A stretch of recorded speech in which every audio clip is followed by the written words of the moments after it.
Laissez-moi vous les présenter rapidement avant qu'ils se présentent un petit peu plus en détail. Donc, il y a Éric Santerre de TOC Communication. Bon matin, Éric. Bonjour, bon matin à tous. Karine Miron, qui est consultante en stratégie numérique, puis qui est une de nos formatrices. Tu sais, je parlais de stratégie LinkedIn tantôt. Karine, je pense que c'est toi qui donne ça en plus chez nous. Oui, Bonjour, Karine. exactement. Bonjour, bonjour à tous. Salut. Et Julie Bourbonnière de C4 Communication. C4 étant plus qu'un partenaire depuis le début, cofondateur avec Laurent. Donc, Julie, qui est la vice-présidente et la directrice générale de C4. Bonjour, Julie. Bonjour. Je vais vous laisser chacun votre tour vous présenter un petit 2 minutes avant qu'on commence. J'ai pas mal de. Puis là, je vois plein de visages. Moi, on dit que c'est le fun le matin, voir tout ce monde-là. Julie, je commencerai avec toi, puis après ça, on va aller à rebours, Karine puis Éric. Là. Je te laisse te présenter, Julie. Bon, je vais faire un petit tour rapide là. Ça fait près de 25 ans que je travaille en communication, médias, marketing. J'ai été journaliste à mes débuts sur ce qui était toutes les plateformes web. Ensuite, j'ai commencé en relations publiques. J'ai travaillé pour des organisations ici, à l'étranger, dans des domaines assez variés. Et je suis revenue en sol québécois pour travailler pour certains OBNL assez connus, Moisson Montréal et Ducalois, entre autres. J'ai été consultante à mon compte aussi pendant plusieurs années avant de me joindre à C4 Communications. À l'automne 2019, ça Déjà? fait 5 ans et demi. Oui, oui, déjà. Et ben, là-bas, je dirige l'agence, les services conseils, tout ce qui est stratégie, communication, création. On est une équipe de une dizaine de spécialistes. On a des conseillers, des experts, des stratèges, des designers graphiques. On fait du 360 pour tous les OBNL en majeure partie. C'est une grosse partie de notre clientèle. On fait de l'événementiel également là, dans tout ce qui est services conseils. Alors, voilà, je pourrais parler pendant 3 semaines de communication sans arrêt. On va laisser la place à Karine, puis après ça, à Éric.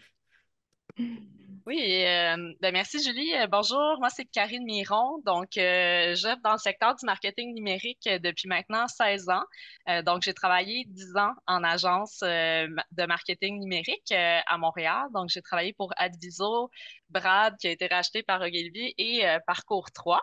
Puis je suis à mon compte depuis maintenant 6 ans.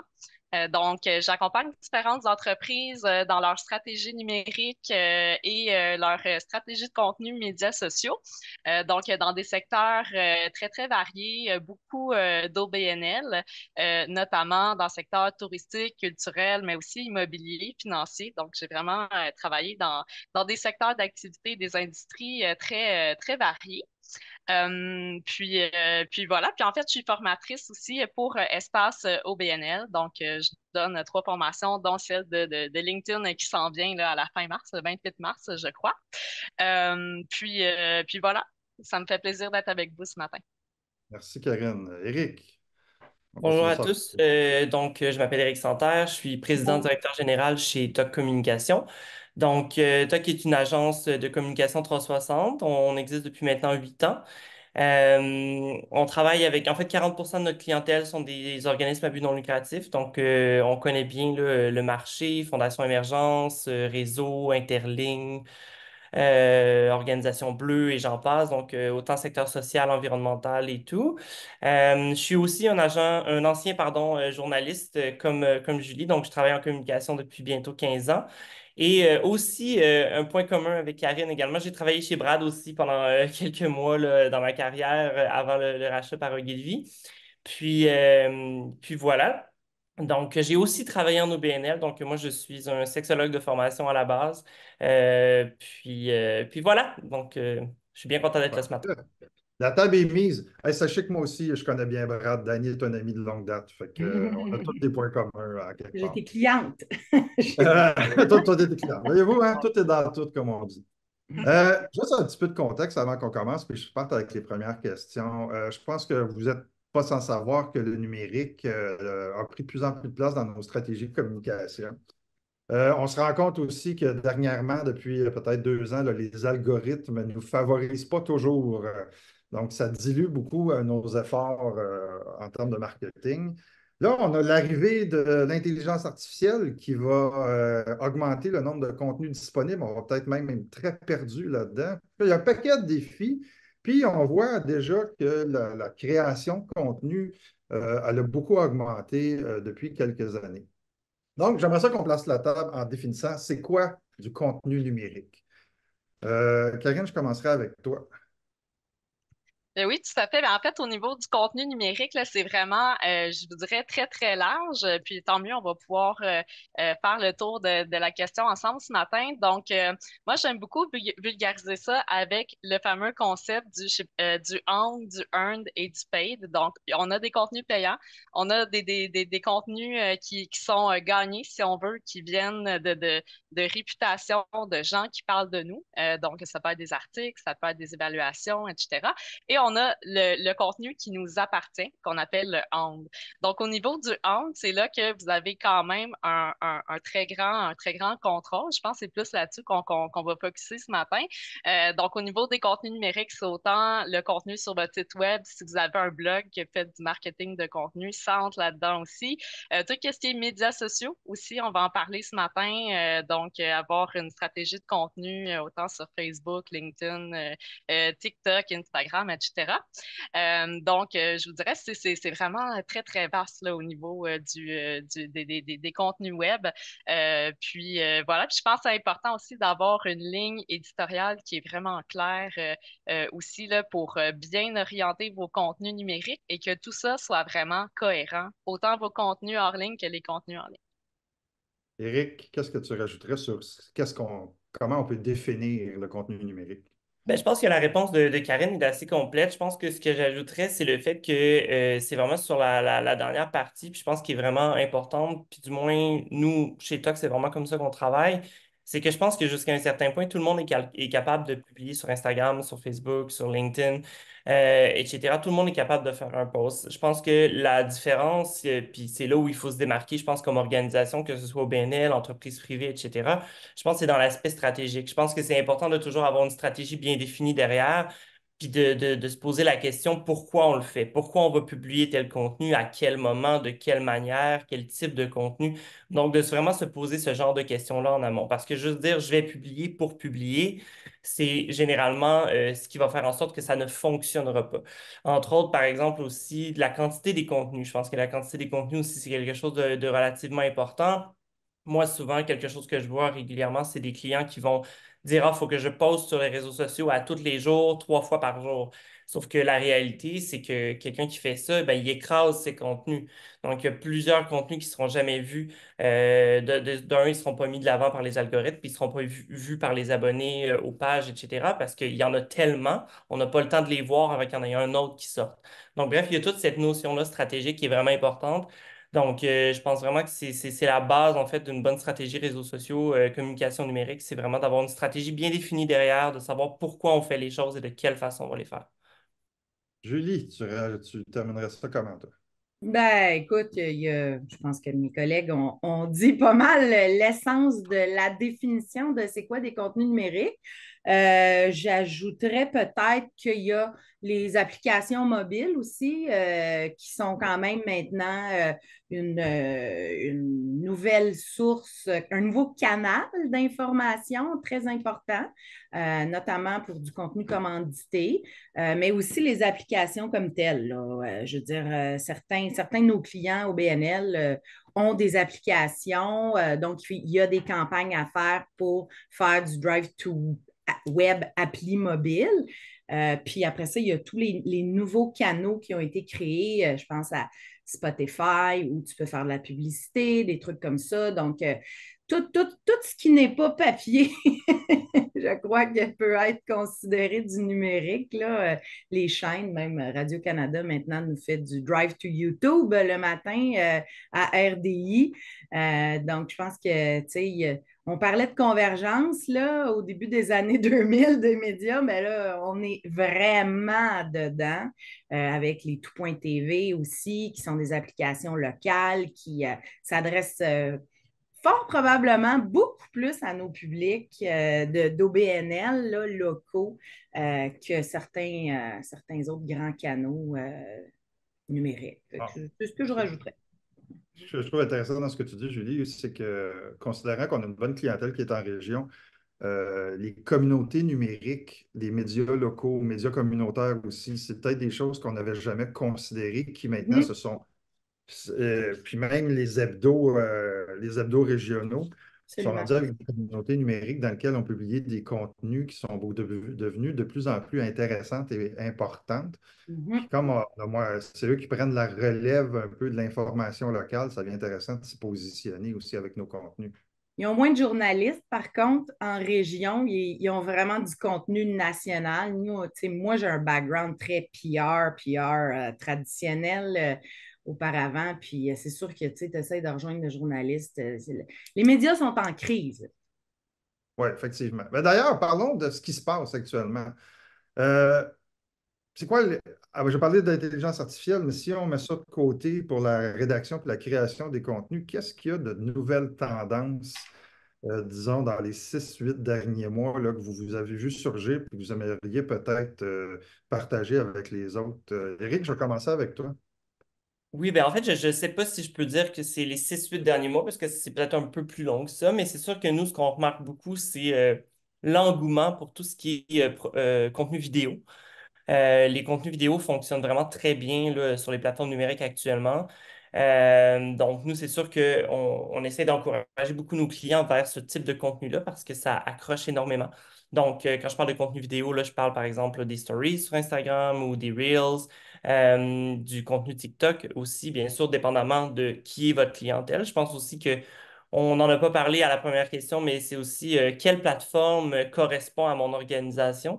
Par exemple, si votre public cible, c'est des personnes entre tel âge et tel âge, est-ce que telle plateforme convient? On sait que par exemple, TikTok, bien qu'il il y a vraiment tout le monde, ben, il y a beaucoup de types là, de personnes sur TikTok. On le sait que c'est quand même très focus génération Z. Donc, tu sais, il y a toujours cette question-là à se poser également. Mais je pense que c'est ça. Le contenu vidéo, ça accroche particulièrement. Je pense aussi que LinkedIn, dans la dernière année, les 2 dernières années peut-être, a vraiment, vraiment pris beaucoup, beaucoup d'expansion. Donc, je pense que LinkedIn est vraiment devenu une plateforme incontournable.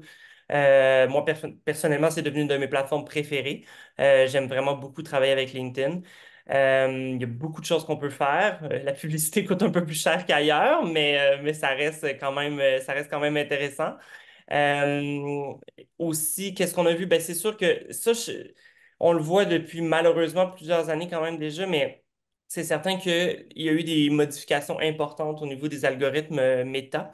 Donc, c'est certain qu'au niveau des contenus organiques, donc sur lesquels on ne va pas mettre d'argent pour sponsorisation ou campagne publicitaire, vont être vus, mais beaucoup moins qu'avant, en raison des algorithmes. Donc, c'est certain que Meta a changé sa structure pour encourager les gens à payer. Je ne sais pas si encourager, c'est le bon mot, ça serait plus forcer à payer. Mais bon, Inciter du moins, hein. oui, c'est ça. Donc voilà, je pense que ça serait les choses que je vois un peu plus souvent là, dans les derniers mois, dans les 2 dernières années, mettons. Julie, nouvelle tendance. Ben, ce que Eric nous a nommé, c'est sûr que c'est des bons points qui, dans mon expérience de l'agence actuellement, s'appliquent. Euh, je vois que nos clients nous posent beaucoup de questions, moi, sur l'IA. Qu'est-ce qu'ils peuvent faire avec l'IA? Tu sais, là, c'est la question à 100 000 qu'est-ce que tu peux faire? Mais qui est-ce que tu as pour jouer dans l'IA aussi? Tu sais, c'est Ouais. une grande question. Fait que moi, je vais y aller quand même avec une tendance, vu que il y a tellement d'affaires qu'on peut faire actuellement. Je vais y aller old school en disant la tendance, c'est de planifier. Planifier pour mieux exécuter parce que c'est selon moi ce qui va empêcher d'avoir des mauvais résultats ou de se fourvoyer ou de s'embarquer. Tu sais, faire une bonne analyse également, c'est hyper tendance, selon moi, pour éviter les pièges de la mode. Moi, des fois, j'en entends. Ah oui, mais moi, je vise les jeunes, il faut absolument que je sois sur TikTok. Ouais, mais t'as personne aux réseaux sociaux, t'as pas de com, t'as personne. C'est que faut remonter, tu sais, fait que moi, c'est ça, ma tendance en ce moment. Des clients qui, auparavant, c'était super facile pour communiquer. Tu avais un site, tu avais une infolette. Ah, tu faisais un petit peu de Facebook, tu mettais tes vidéos sur YouTube, mais là, ça l'a fait. Donc, planifier pour mieux prioriser l'allocation des ressources, que ce soit humaines et financières, pour ne pas faire du gaspillage. Tu sais, éviter ça. Moi, je voyais des gens, là, ils publiaient du contenu, non, ils ne publiaient pas. Ils mettaient ça sur leur site, ils ne diffusaient pas. Non, mais ça c'est une mauvaise allocation des ressources. Donc, une bonne planification, 20-80, 20 d'efforts de planification, 80 d'efforts pour de la diffusion. Déploiement. Exactement. Karine, on termine ça avec toi. Oui, ben, je suis tout à fait d'accord avec ce que vous avez dit, là, les deux. Puis Julie, pour faire du pouce là-dessus, effectivement, tu sais, la planification, je pense que c'est hyper important. C'est moins sexy, mais c'est ce qui fait que ça fonctionne. Puis moi, j'aime beaucoup dire à mes clients, tu sais, dans les plans, de vraiment bien prioriser les différentes plateformes sociales, d'y aller par étapes aussi. Parce que souvent, la réalité, c'est qu'en OBNL, on n'a pas beaucoup de ressources humaines, financières. Donc, ça prend quelqu'un pour venir alimenter ces plateformes sociales-là, faire la gestion de communauté. Donc, la priorisation aussi, c'est super important. Puis, pour revenir à ta question, Stéphane, au niveau des grandes tendances, là, je dirais comme Eric, peut-être plus au courant de la dernière année là, ou des 2 dernières années, on voit qu'au niveau des algorithmes et médias sociaux, c'est de plus en plus inspiré de TikTok. Donc, en fait, dans votre fil d'actualité, vous avez sûrement remarqué, mais on voit de plus en plus des contenus qui sont recommandés pour vous, mais c'est pas nécessairement des pages que vous suivez. Donc, ça, c'est vraiment inspiré de la genre de section TikTok for You, là. Donc, Facebook, Instagram, tout ça vous propose de plus en plus des contenus qui vous intéressent avec l'algorithme. Ils savent quel type de contenu vous intéresse, sur quel contenu vous engagez davantage. Donc, ça, on le voit de plus en plus. Donc, c'est de plus en plus difficile, finalement, d'aller chercher de la portée parce que vous êtes en compétition aussi par ce type de contenu. Puis en même temps, c'est une opportunité parce que vous pouvez vous faire découvrir aussi comme ça. Donc voilà.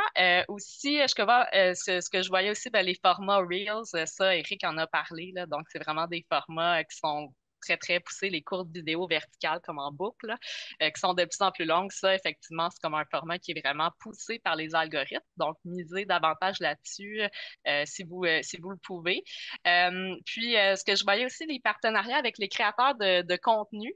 Ils ont eu, en fait, je dis créateurs de contenu avant, ils s'appelaient davantage influenceurs, mais bon, il y a eu mauvaise presse et tout ça avec le voyage, le vol Nolizé dans le sud, mais bon, en fait, ça reste toujours pertinent, donc de faire des collaborations avec eux, vraiment en mode co-création.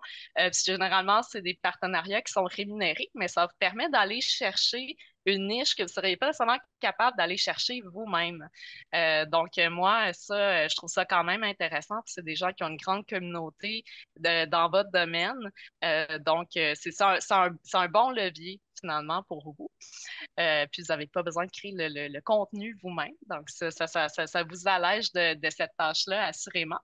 Puis, une dernière tendance, c'est que les médias sociaux sont, disons, depuis la dernière année, les 2 dernières années, de plus en plus utilisés comme moteur de recherche.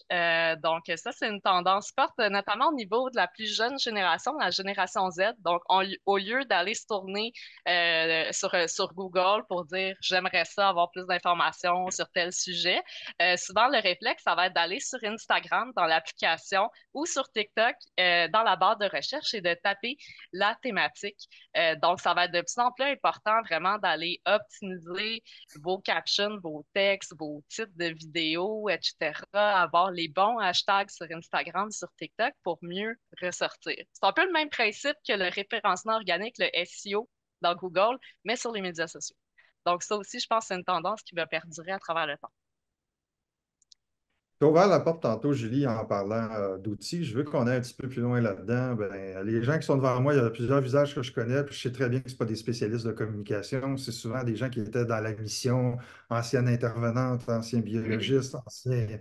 Donc, ils se ramassent avec des responsabilités de communication. Est-ce que vous avez des outils ou des pratiques qu'on pourrait leur parler ce matin, sans donner trop de détails, mais au moins amorcer en disant, écoute, il existe des solutions pour que ce soit beaucoup plus simple dans votre vie? Je te laisserai continuer. Tu as commencé un petit peu, Julie, tantôt, là. J'aimerais ça que tu continues, puis Oui, tout à les fait. deux autres à réenchérir. Absolument. Écoute, tu sais, dans ma tendance de planifier, c'est peut-être parce que je suis une germaine dans le fond, là, mais avoir vraiment des calendriers pour faire vos contenus, avoir vraiment des lignes directrices claires. Mais tout ça, ça se fait. Il y a des outils, hein? Je veux dire, ChatGPT, là, peut vraiment vous donner un méchant coup de main pour identifier des messages, créer du contenu, même identifier des solutions quand on a un problème difficile. Il ne faut pas hésiter. Moi, je veux dire, j'ai tout plein d'expériences, autant personnelles que professionnelles à partager là-dessus. Évidemment, il ne faut pas faire du copier-coller non plus. Il faut s'en inspirer. Il faut vraiment prendre ça comme des sources d'influence.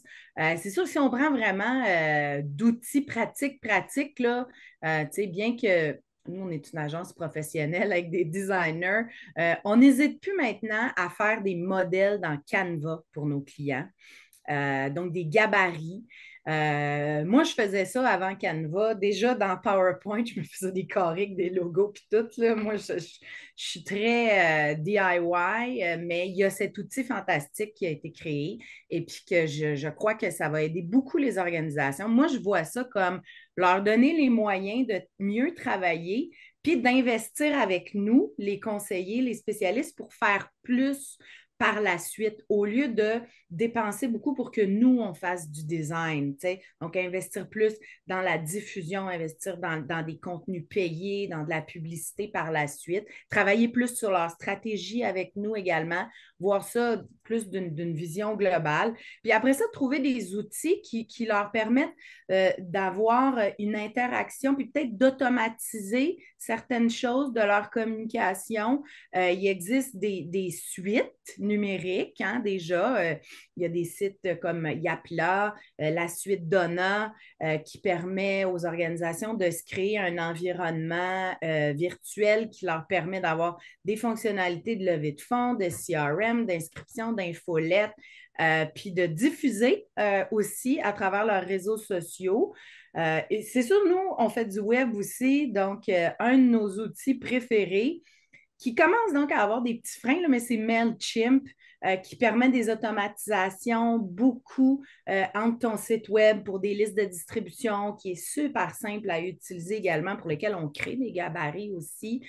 Donc, nous, notre vision des communications avec nos clients, on ne veut pas les attacher. Donc, on veut leur donner les moyens, ben, quand c'est leur désir, évidemment. Il y en a pour qui ont fait de tout encore, de A à Z, mais vraiment leur donner les moyens d'être autonomes, puis de revenir vers nous par la suite pour les appuyer pour des campagnes, pour faire des choses un peu plus complexes qui demandent plus de knowledge. Moi, c'est vraiment mes trois outils clés en ce moment. Karine, des petits outils. Ouais, bien en fait, Julie, j'avais exactement les mêmes, là. Donc, Canva, effectivement, là, j'ai vu qu'il y avait quelqu'un dans le chat qui disait que c'est gratuit en plus. Ça, c'est vraiment génial. Il y a une version payante aussi, mais dans le Ouais. gratuit, vous avez vraiment beaucoup de gabarits. C'est sûr que tout le volet chat GPT pour l'inspiration aussi. Google, Gemini aussi, assurément, là, pour inspiration, faciliter la vie pour la création de contenu, mais il faut toujours repasser derrière, hein, parce que c'est comme un assistant personnel, si on veut, mais on ne le copie pas tel quel, il faut vraiment l'adapter. Calendrier éditorial pour mieux planifier. Un autre outil qu'on n'a pas parlé, c'est Google Trends. Donc, c'est trends.google.com. Donc, ça, c'est un outil gratuit. C'est plus pour vous inspirer. Donc, on peut voir ce qui est de plus en plus recherché dans Google. Ce qui devient tendance finalement par rapport à un mot-clé, à une thématique. Donc, juste pour vous donner un exemple, au niveau du poulet, par exemple, si on met poulet, puis on peut vraiment sélectionner Québec, par exemple, Canada, on peut y aller de façon plus spécifique. Et ce qu'on voyait, en fait, c'est qu'il y avait une tendance de plus en plus pour le air fryer. Donc, j'imagine que tout le monde en a un chez eux ou en a entendu parler, mais c'était vraiment tendance. Donc, les gens cherchaient des recettes de poulet au air fryer. Puis là, on se dit, ah, ben, c'est une belle opportunité d'aller créer des contenus sur les médias sociaux, sur votre blog, autour de ça, parce que c'est vraiment tendance. Donc, c'est un bel outil qui sort des médias sociaux, mais vraiment pour venir s'inspirer puis surfer sur une tendance aussi. Donc, un outil intéressant. Puis, si vous voulez aller plus loin, plus au niveau de la mesure de performance des médias sociaux, il y a des outils comme Looker Studio, qui est Google Data Studio, qui vous permet d'aller chercher vos indicateurs puis de mettre ça, d'avoir une vue globale de tous vos médias sociaux. Puis, il y a Metricool aussi, qui est une solution française que je trouve intéressante, qui est quand même assez accessible là, pour suivre votre performance médias sociaux. Donc, voilà. Éric, on finirait ce bout-là avec toi. Euh, les outils mentionnés par mes collègues sont super intéressants, effectivement, puis j'utilise aussi la plupart d'entre eux. Ceux qui n'ont pas été nommés, peut-être que j'aime bien le pendant québécois de MailChimp, mentionné par Julie tout à Bye. l'heure, qui est Cyber Impact, que j'aime beaucoup. Surtout parce que leur service à la clientèle est en français, sont situés à Terrebonne, donc quand on a un bug ou quelque chose, c'est le fun. Aussi, je dirais les outils d'organisation interne. Donc, par exemple, nous, on va utiliser des Trello avec nos clients, des Asana, etc., juste pour mieux s'organiser.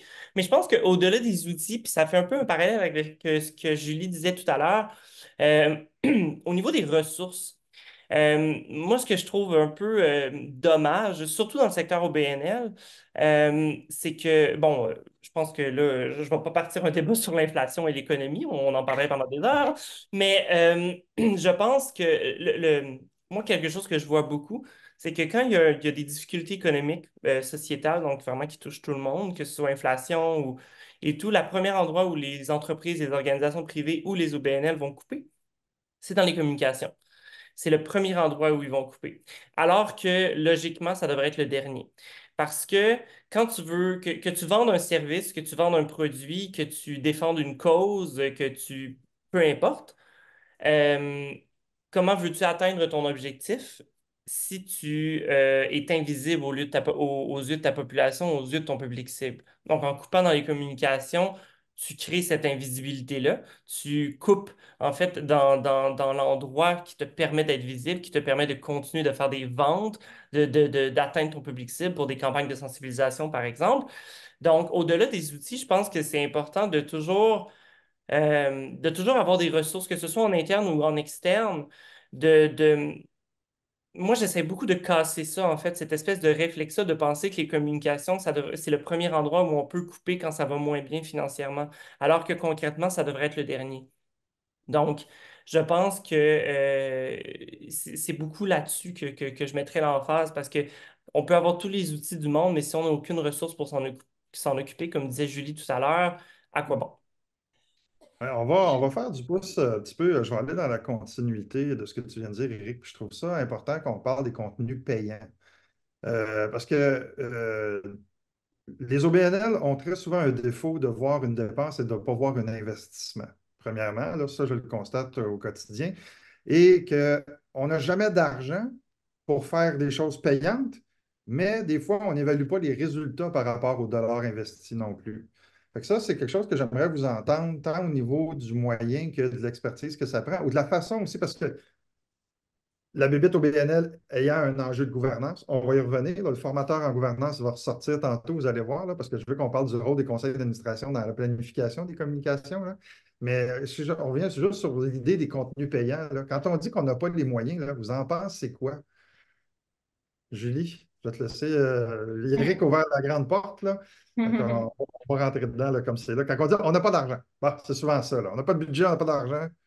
Ouais, ben oui, écoute, c'est quelque chose que j'entends quotidiennement, mais quand même de moins en moins, là, puis pas juste en OBNL, là, je veux dire, moi, je travaillais en privé, je travaillais en OBNL, je travaillais au gouvernement, même les grandes entreprises, ils ne veulent pas dépenser, tu sais, je veux dire, l'idée de dépenser pour avancer, comme parlait Eric, comme quoi c'est un investissement, c'est pas ancré dans la tête de tous les dirigeants d'entreprise, peu importe que ce soit privé ou public.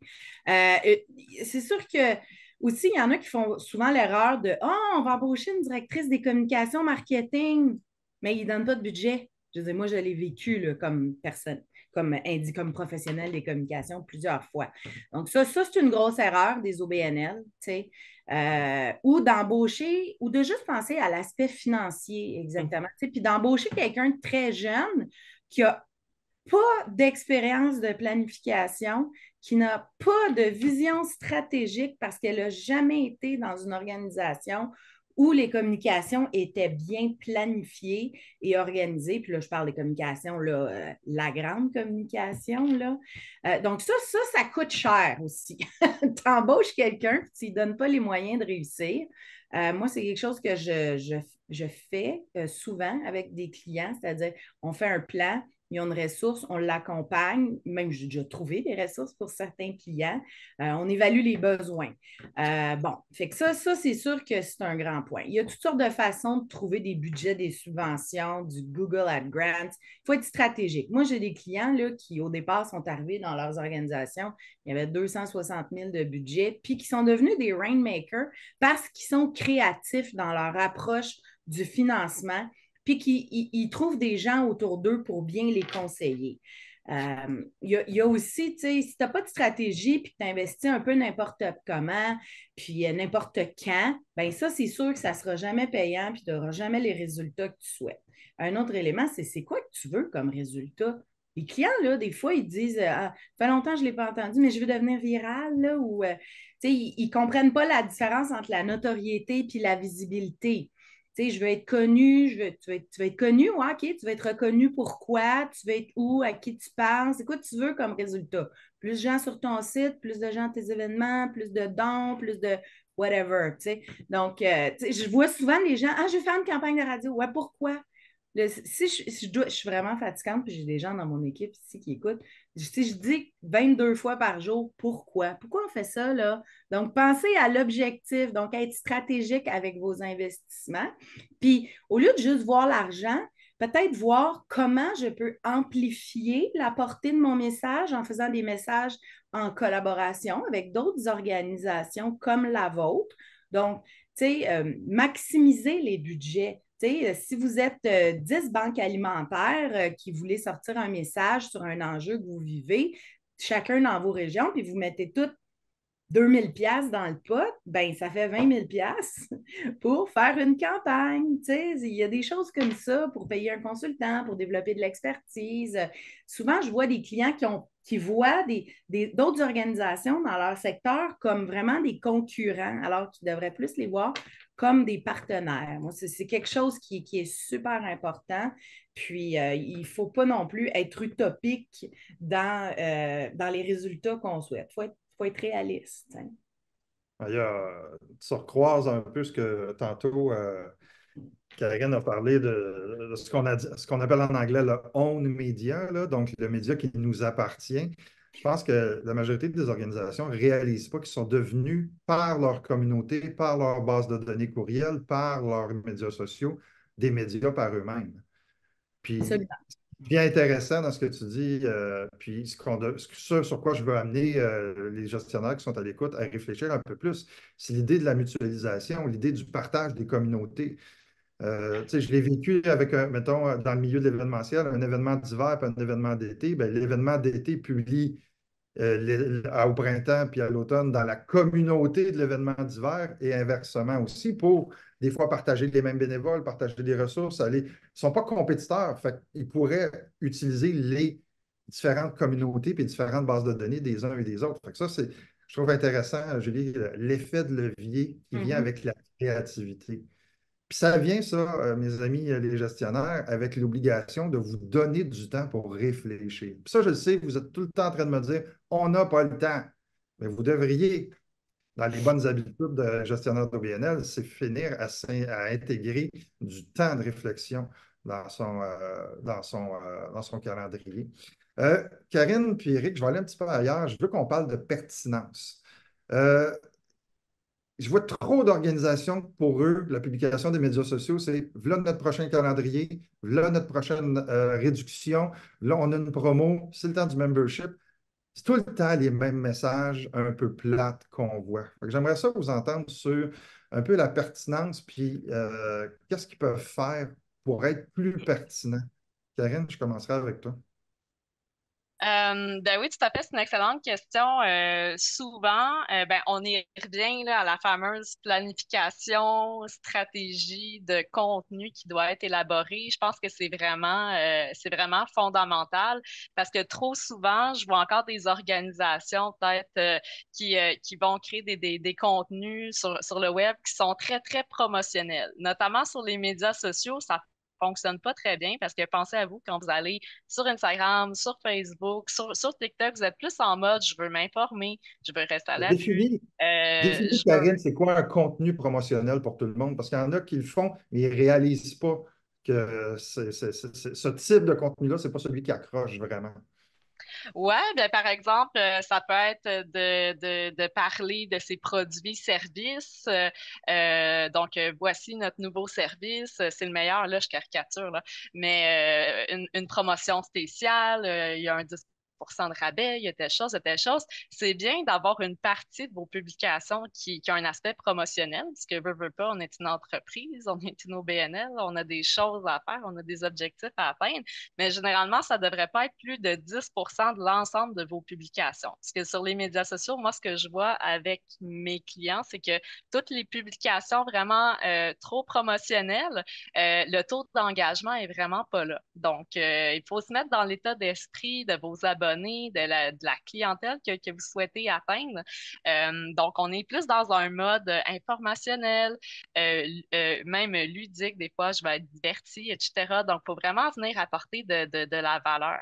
Donc, on revient encore à la fameuse planification, là, mais au niveau de la stratégie de contenu, le fait d'identifier des piliers de contenu, des fameuses thématiques, ça va beaucoup vous aider à avoir quelque chose à dire qui est pertinent, qui intéresse les gens, qui va générer de l'engagement à l'extérieur du volet qui est comme trop promotionnel, là. Donc, voici notre nouveau service, c'est le meilleur, venez nous voir. Tu sais, il faut vraiment avoir une stratégie de contenu derrière ça. On parlait des vidéos tantôt, mais justement, raconter l'histoire derrière votre organisation, montrer en arrière-scène qu'est-ce qui se passe, montrer, faire des portraits d'employés, tu sais. Donc, vraiment aller chercher une valeur supplémentaire que les gens ne pourraient pas avoir ailleurs que sur le web, que sur les médias sociaux. Donc, je pense que c'est vraiment ça là, qui est essentiel à ce niveau-là. Avant que j'aille à toi, Eric, là, peut-être un commentaire, Karine, ce que tu viens de dire, tu as parlé beaucoup de médias sociaux, là, mais c'est autant plus valable par la communication par courriel. Tu sais, toujours le simili. Ouais, mais les gens sont tannés d'avoir des courriels, mais sauf qu'ils restent abonnés à ceux qui sont intéressants. Puis ceux qui vont lire, c'est ceux qui vont les rejoindre. C'est un peu, mais on revient encore sur le courriel, c'est un outil. Ce qui est important, c'est le message qu'on met dedans. Les médias sociaux, c'est un peu la même chose. Ça reste des outils. Ça dépend de vos messages qui sont à l'intérieur aussi. Éric, en termes de pertinence, toi qui es un gars beaucoup de PR, là, j'aimerais ça t'entendre aussi sur l'humanisation de la communication. Comment on peut amener nos contenus numériques à parler beaucoup plus des humains à qui on s'adresse, puis à qui on offre nos produits, nos services, puis nos bénéficiaires aussi, là. Ben, je pense que Karine l'a un peu abordé, mais tu sais, je pense qu'il y a vraiment une grande importance à mettre sur le storytelling. Donc, la façon de raconter les choses, la façon de communiquer, en fait. Euh, Trop souvent, par exemple, en relation publique, en relation de presse, on va voir des communiqués qui sont très, très carrés, très, très... Bon, c'est sûr que ça dépend des milieux. On s'entend, là, un communiqué dans le secteur de la politique, etc., tu n'as comme pas le choix d'avoir une certaine structure. Mais dans certains contextes, tu sais, je pense que ça prend vraiment tu sais, le storytelling, l'humanisation du contenu, la façon de rédiger. Je pense aussi qu'il faut comprendre que les populations, nos publics cibles, les parties prenantes sont de plus en plus sensibilisées à ce à quoi ils sont confrontés en termes de contenu. Ce que je veux dire par là, c'est que ils savent, ils savent quand c'est une pub, ils savent quand c'est un contenu organique, ils sont au courant quand on essaie de leur vendre quelque chose versus quand on essaie seulement de les informer sur quelque chose. Donc, je pense que c'est important de trouver une espèce de juste milieu entre les deux pour être capable. Parce que les gens sont vraiment. Il y a tellement de la publicité partout, il y a tellement des contenus commandités partout, etc. Les gens. Euh, Ils vont moins aimer ça. On s'entend, là, tu sais, ils sont pas, ils sont conscients qu'on essaie de leur vendre quelque chose, puis ça peut parfois les rebuter. Donc, je pense que c'est aussi important de bien connaître ces personnes-là. Donc, quand on parlait de piliers de contenu, etc., tu sais, nous, quand, mettons, on va monter une stratégie de contenu, une stratégie pour les réseaux sociaux, c'est important aussi de développer les personas, donc c'est à qui on s'adresse. Il y en a rarement juste un, on s'entend. Donc, de vraiment développer ces personnes-là pour toujours se dire, OK, est-ce que dans ce contenu-là, dans ce calendrier-là, dans ce communiqué-là, est-ce que je rejoins les personas que j'ai développés dans ma stratégie? Donc, je pense que ce serait ça. Là, tu viens de mettre le bobo sur un enjeu que je vois tellement souvent au quotidien, qui est celle de la définition et de la connaissance de la clientèle. Il y a tellement d'organisations. Tu sais, je pose souvent la question aux gens, c'est quoi vos personas? Les personas, c'est une façon de compter l'histoire et de décrire sa clientèle.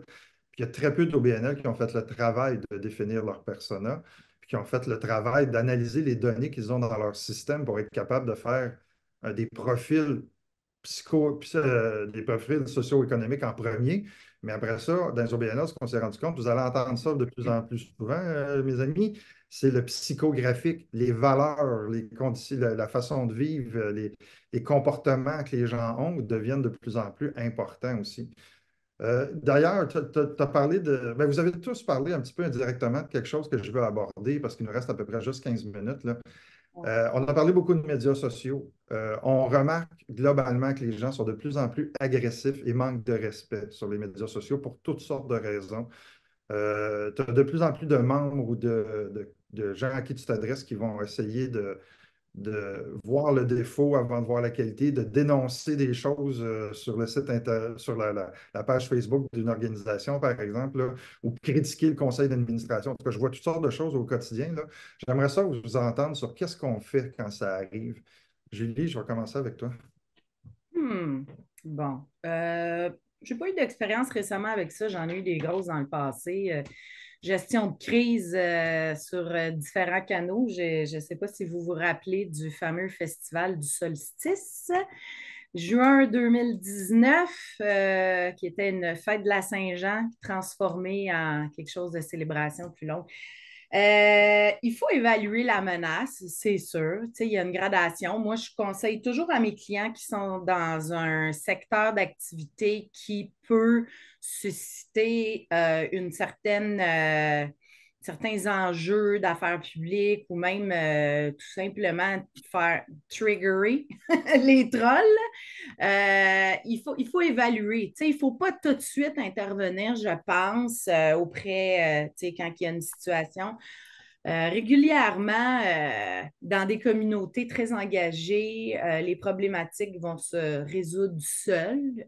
Donc, les abonnés vont avoir tendance à dénoncer les commentaires agressifs, déplacés, tout ça. Puis après ça, il faut faire la différence entre un troll ou un web crawler qui est allé mettre des liens vers des signes, des sites d'hameçonnage, des sites whatever, tu sais, puis être capable de réagir là-dessus, puis de comprendre comment fonctionnent les plateformes aussi. Fait que, tu sais, je pense que c'est à plusieurs niveaux. Donc, comprendre comment les réseaux fonctionnent, c'est quoi les mécanismes que vous pouvez utiliser, les protocoles pour contrôler, donc évaluer, OK, c'est une petite niaiserie qui se passe, je fais rien, j'attends, je check.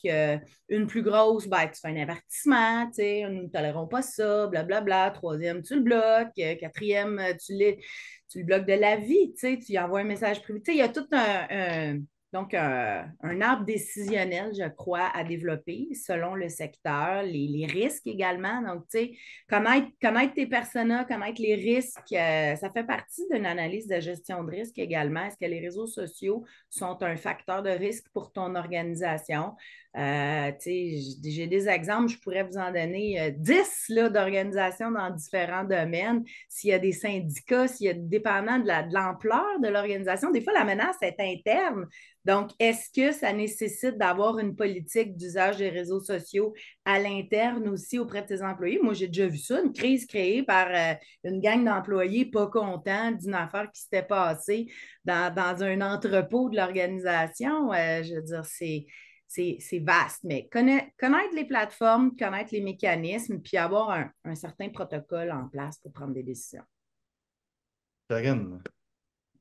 Ben, pour faire du pouce sur ce que Julie disait, ben effectivement, tu sais, je pense qu'à développer comme une politique de gestion de communauté, de gestion des médias sociaux, ça va beaucoup vous aider avec les différents cas de figure pour évaluer est-ce qu'on doit absolument faire quelque chose. C'est sûr qu'au niveau des médias sociaux, les gens s'attendent à de l'instantanéité. Donc, souvent, tu sais, attendre plus que 24 heures. Si moi, je pose une question, là, on sort un peu des commentaires qui sont plus difficiles, là. Mais les gens s'attendent à une réponse rapide. Donc, si vous devez intervenir, tout ça, moi, je vous recommande de le faire en moins de 24 heures idéalement, parce que sinon, c'est très long, là, je vous dirais, sur les médias sociaux. Puis aussi, le fait de répondre rapidement, ben, ça va vous aider au niveau de l'algorithme en tant que tel, parce que l'algorithme des médias sociaux détecte, ah, c'est une interaction, c'est un engagement, OK. Donc, c'est une publication qui est intéressante, je vais la pousser davantage dans le fil d'actualité. Fait que le fait d'être là, de montrer qu'on est à l'écoute de nos communautés, de répondre rapidement, ça va aussi vous aider à avoir plus de visibilité là, sur le fil d'actualité. Donc, voilà. Eric, j'ai un autre sujet pour toi. Puis je vais aller en lien avec les capsules vidéo qu'on a faites ensemble il y a de ça quelques mois. Quand on n'a rien à vendre, il y a des organismes qui n'ont pas de produits, pas de services, qui sont vraiment dans les changements de comportement. Mhm. Là, on se dit on n'a rien à vendre, changement de comportement ou faire de la prévention. Euh, Quand on reprend les contenus numériques ou la thématique d'aujourd'hui, là, qui est plus, on va dire, la communication numérique au sens un peu plus large, c'est quoi les bonnes pratiques? Puis les deux, trois points sur lesquels tu voudrais qu'on insiste, que tu es habitué de répéter dans tes mandats, là. Ben déjà, la première chose, c'est que, puis ça, je le vis souvent, puis on travaille vraiment ça avec les clients, mais quand on commence à travailler pour un OBNL, justement, qui est en sensibilisation, en prévention, éducation, donc vraiment des changements de comportement, des Ou fois, même revendication, ceux qui sont dans la oui, oui, défense tout de à toi, fait. par exemple, Il y a aussi, plein de choses, là. Mais souvent, tu sais, c'est comme. Puis, admettons, des fois, on va commencer à travailler avec des organismes qui n'ont jamais travaillé avec des agences, qui n'ont jamais travaillé avec des consultants, des choses comme ça en communication. Et là, c'est comme leur première fois, sont très excités, sont énervés, ils vont enfin avoir comme des gens pour s'occuper de leur communication, puis que ça se passe bien, puis que ça soit beau, puis qu'il y ait du beau contenu, etc. Puis là, ben, ils arrivent, puis là, c'est comme, OK, go, faites-nous des calendriers, tu sais. Puis ils ont comme cette espèce de minding-là qu'on sait tout sur leur organisme, on sait tout sur leur cause, sur les mots à utiliser, à ne pas utiliser, etc. Donc moi, j'insiste beaucoup sur le fait que, puis moi, d'ailleurs, quand je commence un mandat en médias sociaux, je le dis à tous mes clients, le premier mois, on ne fera pas des calendriers le premier mois, là. On va être dans la stratégie, on va être dans l'apprentissage de vos valeurs, de votre code d'éthique, de votre mission, d'apprendre vraiment à vous connaître. C'est quoi est-ce que vous avez un lexique de mots à utiliser, à ne pas utiliser dans le sujet dans lequel on parle? Fait que, tu sais, c'est important aussi que de travailler avec une agence, de travailler avec des consultants, ça ne soit pas nécessairement vu comme juste ben, l'agence que j'engage sont des exécutants. Non, non, on est dans un partenariat d'affaires, on est des collaborateurs, on est des partenaires d'affaires, donc ça va dans les deux sens. Il faut qu'il y ait des échanges, il faut qu'il y ait des dialogues, il faut se challenger aussi. Je pense que c'est important. Donc, il y a tout cet aspect-là nous, on n'est pas on n'est pas dans votre organisme à 100%, 35 heures semaine, etc. Donc, on ne peut pas être au courant de tout. Donc, il faut qu'il y ait de l'éducation aussi envers l'agence. Je pense qu'il y a ça. Excusez-moi ma voix ce matin, un peu de difficulté. pas Donc, correct. il y a ça. Ensuite, je dirais que, mon Dieu, je pense que c'est important, en fait, par expérience, là, tu sais, nous, on fait beaucoup de campagnes de sensibilisation. On a beaucoup d'organismes, en fait, qui, justement, n'ont pas de services ou de produits à vendre en tant que tel. C'est vraiment de la prévention, des lignes d'écoute, des choses comme ça. Fait que, tu sais, je dirais que de trouver des concepts créatifs autour des campagnes de sensibilisation, etc., des concepts qui vont accrocher l'œil, en fait. Tu sais, les réseaux sociaux, ça passe beaucoup par ça, on s'entend, là. Les médias sociaux, c'est beaucoup le visuel, les images, la vidéo, etc. Donc, de trouver des concepts créatifs pour livrer le message, au-delà de simplement dire, ben, voici notre mission, voici notre message, adhérez, tu sais. Donc, de trouver des concepts créatifs, de sortir un peu des sentiers battus aussi. Des fois, on a tendance à vouloir toujours rester sur le chemin déjà tracé, etc. Donc, d'essayer de trouver vraiment des avenues différentes. Tu sais, tantôt, Julie parlait de Ah, je veux du contenu viral. OK, mais un contenu viral part d'une idée créative, part de quelque chose qui sort un peu de l'ordinaire, etc. Je pense entre autres. Un risque.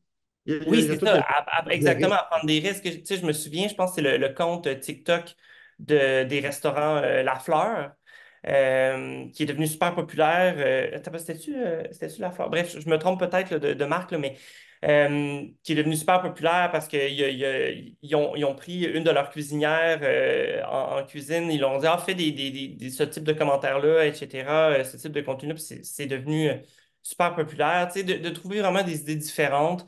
Ouais, je pense que ça serait vraiment le conseil que je donnerais pour Il nous mettre de l'avant reste, pour les campagnes. il nous reste un petit 5 minutes. Je suis curieux de vous entendre. Si vous aviez un seul conseil à donner à quelqu'un qui doit monter une stratégie de contenu numérique, ça devrait être quoi? Julie, on va commencer avec toi.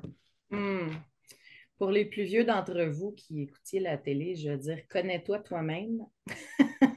Donc, détermine, avant de regarder à qui tu vas parler, détermine t'es qui, tu sais, viens étudier le positionnement, t'es où dans le secteur, dans ton écosystème, c'est quoi ta valeur de proposition unique, là, le USP qu'on appelle là, en bon vieux marketing, pour être capable d'avoir une bonne stratégie qui soit unique, authentique, parce que c'est ça qui va faire que tu vas te démarquer dans ton secteur parce que tu as beau avoir tous les canaux possibles, avoir des moyens, mais si ce que tu fais, c'est pas pertinent, c'est pas unique, puis que ça te ressemble pas, tu ne seras pas capable d'avoir du succès parce que les gens ils vont venir ensuite dans ton organisation, puis là, ils ne comprendront pas, il va y avoir un disconnect entre ce qu'ils voient dans les médias et ce que ton organisation fait.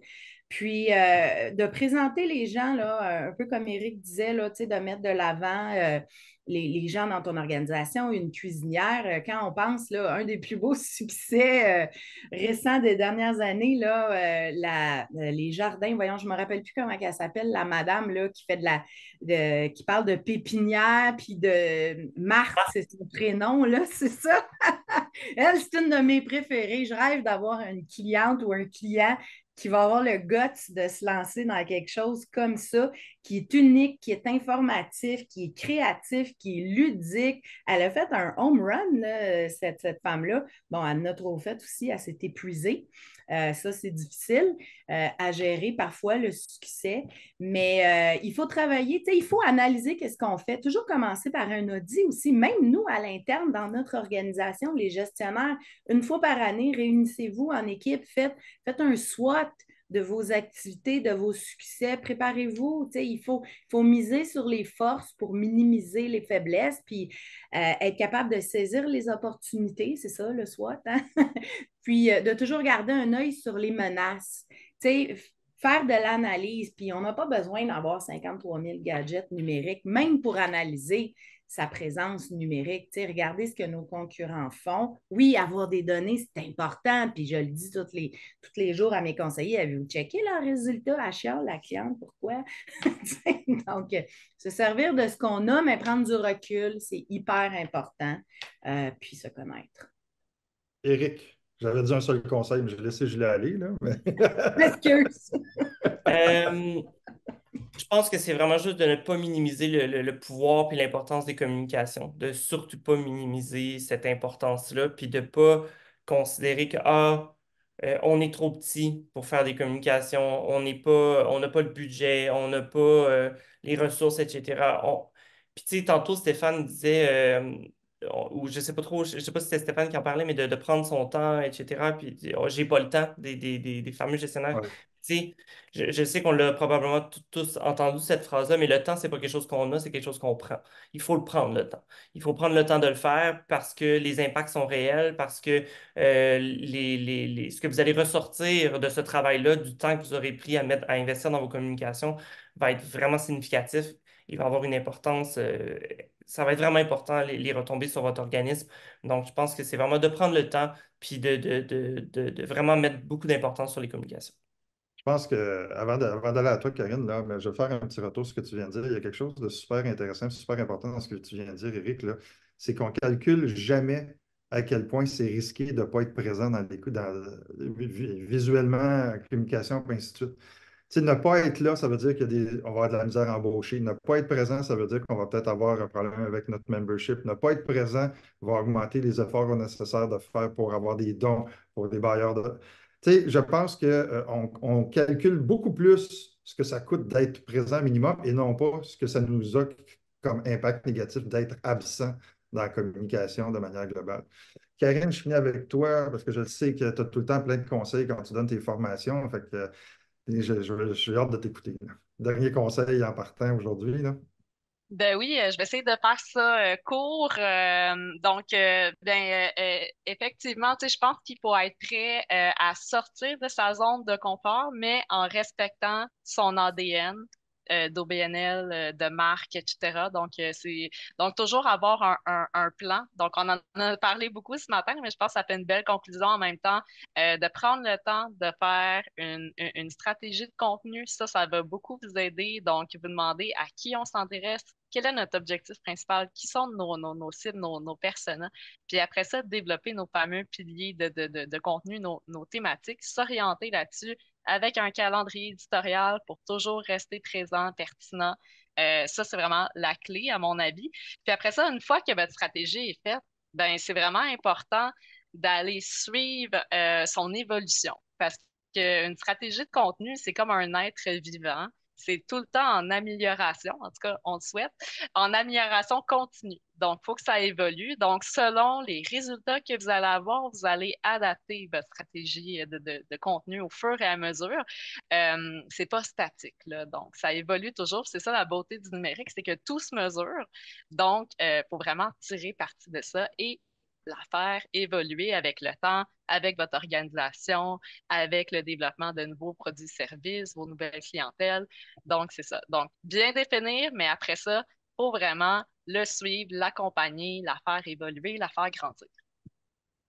Merci, Karine. Merci à vous trois. Écoutez, je ne sais pas si vous vous rendez compte, mes amis, mais on est en train d'en faire du contenu numérique ce matin. Une des façons, ben, c'est parce qu'on pense toujours que ça prend des gros budgets puis des grosses. L'idée, c'est de documenter ce que vous faites aussi au quotidien. Vous êtes dans l'événementiel, prenez des photos, publiez vos photos, vous faites des rencontres, utilisez ces rencontres-là, petites capsules vidéo. La créativité, des fois, on voit ça comme quelque chose de gros, qu'en réalité, c'est quelque chose de quotidien qu'on doit faire pour documenter notre quotidien. Puis c'est ce qui va intéresser un peu. Tu sais, je parlais avec Eric tantôt de communication humaine. Je vous ramène au fait que l'OBNL, c'est vraiment une communication humaine. Vous travaillez avec des humains, là. Vous n'êtes pas sur une chaîne de montage, vous n'êtes pas dans un garage non plus, là. Fait que cet élément-là de l'interaction humaine, utilisez-le. Puis je veux finir avec peut-être un texte que Julie ne se rappelle peut-être pas d'avoir écrit il y a de ça plusieurs années, mais votre rapport annuel, utilisez-le, décomposez-le pour que ça devienne des éléments de contenu. Au final, ce que je veux vous dire, c'est que le contenu, vous l'avez, il est proche, il reste à le packager un peu si on veut, puis le publier, tout ça dans une stratégie qui fait du sens. Je vous remercie encore à vous trois. J'espère que tout le monde a apprécié. Je vais vous souhaiter une bonne fin de journée, puis on se retrouve dans une de nos prochaines activités. Bon vendredi, bon week-end. Bye bye.